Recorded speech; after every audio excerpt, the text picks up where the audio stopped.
हम सुनाएंगे हिंदी स्टोरी बूढ़े गिद्ध की कहानी।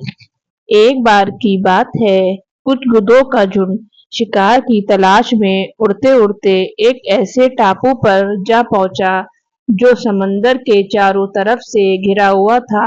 जब वो गिद्धों का झुंड उस टापू पर उतरता है तो देखता है कि यहाँ पर तो बहुत सारी मछलियां हैं, मेढक हैं और यहाँ शिकार करना बहुत ही आसान है और हमें भी यहाँ इस टापू पर किसी दूसरे बड़े जानवर से या किसी शिकारी से कोई खतरा नहीं है।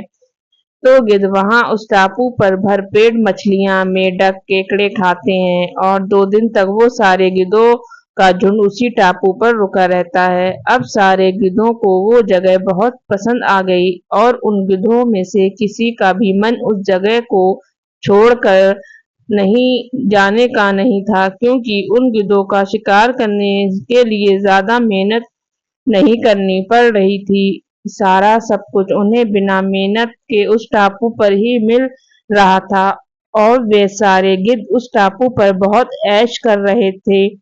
तभी उनमें से एक बूढ़ा गिद्ध उन सभी उस टापू पर से वापस चलने को कहता है, लेकिन कोई भी गिद्ध उस टापू को छोड़ना नहीं चाहता था।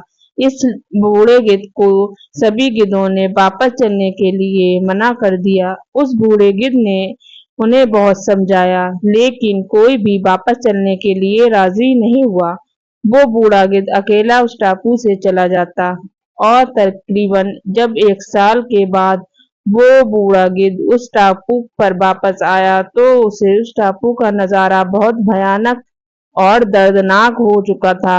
जहां देखो वहां गिद्धों की लाशें पड़ी हुई थीं और कुछ गिद्ध घायल पड़े हुए थे। ये देखकर वो बूढ़ा गिद्ध हैरान हो गया और उसने एक घायल गिद्ध से पूछा कि तुम्हारी ऐसी हालत किसने की? तो उस घायल गिद्ध ने बताया कि जाने के बाद हम सब इस टापू पर बड़े ही मजे की जिंदगी जी रहे थे, लेकिन अचानक एक दिन एक बड़ा जहाज उस टापू पर आया और उस जहाज ने बहुत सारे चीते बाहर निकले। हमने जैसे ही उन चीतों को देखा उड़ने का प्रयास किया तो हमारा ज्यादा वजन होने की वजह से हमसे उड़ा नहीं गया और हमारे पंजे और नाखून भी कमजोर हो चुके थे। इसी वजह से उन चीतों ने हमारा शिकार करना शुरू कर दिया।